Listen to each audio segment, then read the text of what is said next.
O que o Kim passou Cara, hoje ou ontem e sobre audiência de custódia, o que você tem que falar?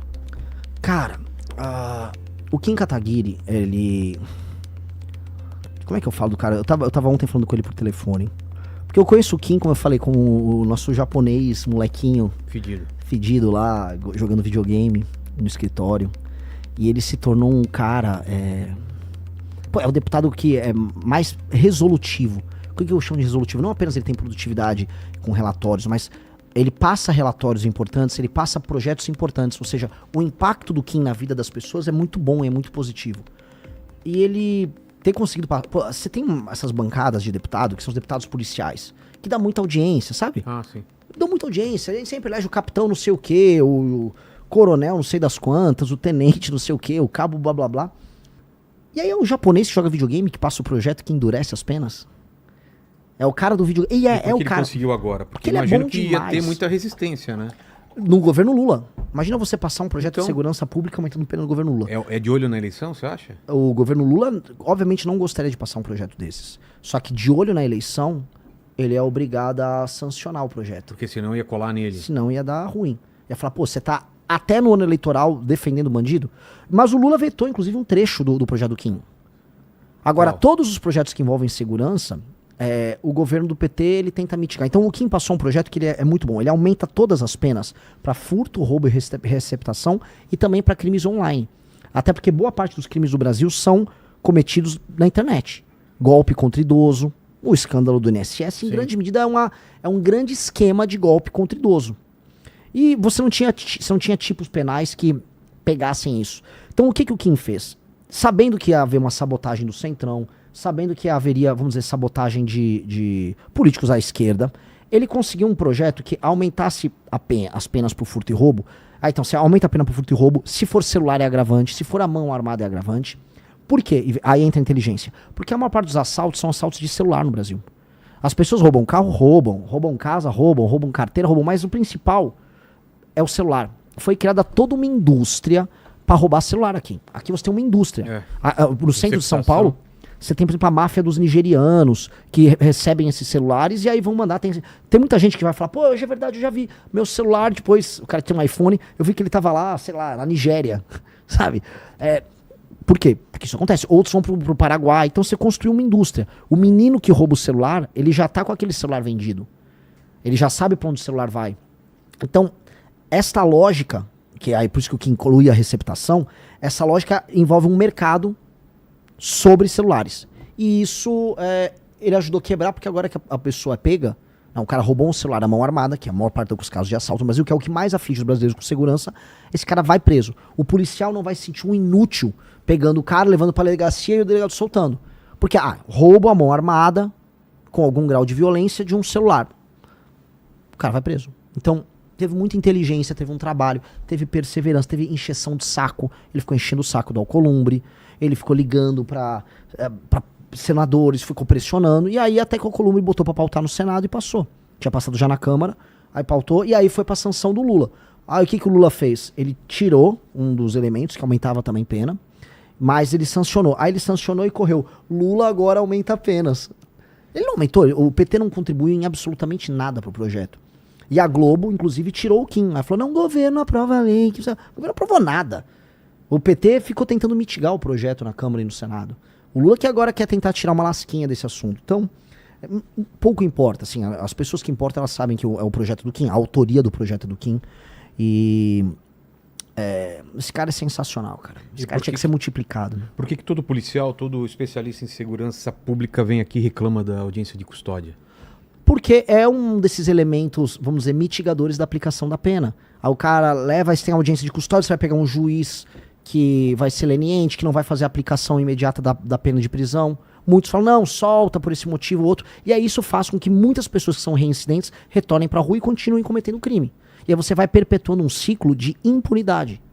A gente precisa entender, assim, as pessoas que estão assistindo, a maior parte das pessoas que cometem crimes cometem de maneira reincidente. Não é que é aleatório. O Renan saiu, hoje eu vou roubar um celular. Não, são as mesmas pessoas. Você tem que entender, são as mesmas pessoas. E é isso, assim, Vilela, eu te falo. O cara é reincidente. Porque pra você ser bom em tudo na vida, você faz repetição. Você tá, acho que você tá no seu podcast mais de 2.000, né? 1835, fora os especiais, dá mais de 2.000 episódios. Então você tem mais de 2.000 episódios. Então você ficou bom. É repetição. É repetição.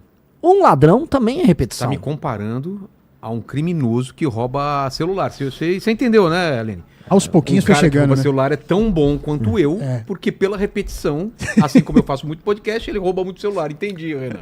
É, por isso que o Lenny já vai me punir no final. Exato. Já peguei já mais tô um Mas entregando eu antes. entendi. O cara... Você vai ver a ficha do cara, o cara já foi preso ou foi pego, sei lá, 20, 30 vezes. Isso porque foi pego em algumas vezes, né? Exato. E aí tenta imaginar o policial que correu atrás dele, que pegou o cara, que tá na rua, correndo ele próprio risco de vida, que depois, se ele mata o cara, não tem uma assistência jurídica por parte da polícia, que vai responder um processo, que vai ter um promotor, às vezes um canalha de um promotor, querendo prender o policial, falando, ai, teve excesso de força. Aí esse cara, tudo passando na cabeça dele, enquanto ele ganha um salário porcaria, pra ele pegar aquele vagabundo e saber que o vagabundo vai ser solto logo em seguida. E ele ainda vai tomar um chá de cadeira na delegacia. Então, se você for pegar todo o ciclo da experiência do policial no enfrentamento ao crime, o policial, pra topar ser um policial num cenário desse, o cara, ou ele é um herói, ou ele é muito louco. E eu acho que, na maior parte dos casos, ele é um herói. Porque o cara, pra manter a fé na farda, sabendo que tem todo esse sistema construído pra isso, é muito errado. Então, assim, tanto a audiência de custódia, o juiz de garantia, são todos instrumentos criados pra manter o criminoso na rua. E o criminoso é sempre o mesmo, porque ele é reincidente. O que a gente precisa fazer? Quando o cara é reincidente, aumentar bizarramente as penas. O cara entendeu assim, cara, se eu for pego pela segunda vez, eu vou ter, sabe, por um crime violento com a mão armada, mais de 35 anos de pena, 40 anos de pena, ele perdeu a vida dele foi desperdiçada.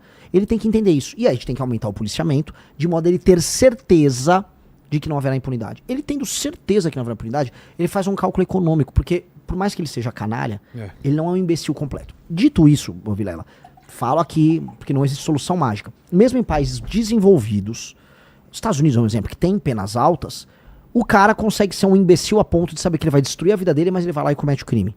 E aí ele vai ter que ir pra cadeia e vai ficar muito tempo na cadeia. E não vai dar pra ficar a moça dos direitos humanos, não, mas olha só, ele tá muito tempo... Ele optou. Se ele pegou uma arma, botou na cabeça de alguém e fez o seguinte julgamento, olha, você vive ou morre dependendo da minha vontade. Este cara é um juiz da vida de outra pessoa. A gente nunca se toca, porque a gente, novamente, recapitulando o que eu falei no começo, a gente naturaliza o absurdo. O Brasil é o país da naturalização do absurdo. O Brasil é um país que fala, veja só, ele só apontou arma pra você, ele não bateu em você, ele não deu um tiro no teu pé. Vamos ver como isso é um absurdo tremendo, né? E ele vai na audiência de custódia e solta, ele não matou ninguém. Olha, o bandido, pô, sai dessa. Como a gente vê, tem vídeos de audiência de custódia de juiz ou juíza. Ai, olha só, você de novo aqui. É porque ele nunca teve uma arma apontada pra cara dele. Exato. Também, né? Quando o cara se coloca numa posição de poder em que você vive ou morre, dependendo da vontade dele, às vezes o cara tá louco de alguma droga, às vezes o cara tá... Às vezes é um moleque, um menor de idade. Toda a tua vida, todos os teus sonhos, todos os seus amigos, a sua mãe, o que o seu pai sonhou sobre você, tudo aquilo tá na mão daquele cara. Aquele cara tava decidindo ali, vou matar ou não você. Este cara, só de se colocar nessa posição, que é uma posição de juiz da tua vida, este cara, na minha visão, não pode sair da cadeia. Você se tornar o juiz da vida de outra pessoa, que é o assalto à mão armada, você tem que ser muito punido. Você tem que ser punido, assim, da maneira mais pesada possível. Porque ser um juiz da vida alheia e se colocar numa posição de deliberar se alguém vive ou morre, é uma das coisas mais autoritárias que existem. É de um autoritarismo, a ideia de que sua vida vale um celular e que se você não entregar, ou se você tremer a mão, o celular cair no chão e ele desconfia, ele dá um tiro em você, e a gente não se toca. Isso é muito absurdo. Países como, os Estados Unidos entendem isso. Puxou a arma, tá cometendo, você vai ficar muito tempo preso. A gente aqui, na audiência de custódia, mas não levou a óbito ninguém, ele nem atirou. Imagina, ter uma arma fria, usou essa arma fria pra assaltar alguém, cara, pra mim, se o policial viu, é tiro na cabeça, tem que matar. O cara tá se colocando nessa posição, ponto. Se ele se entregou, é muito tempo de cadeia. E ponto. E a gente tem que entender, porque, novamente, esse raciocínio que eu fiz com você, as pessoas não fazem. Que é a ideia da naturalização. Quando você...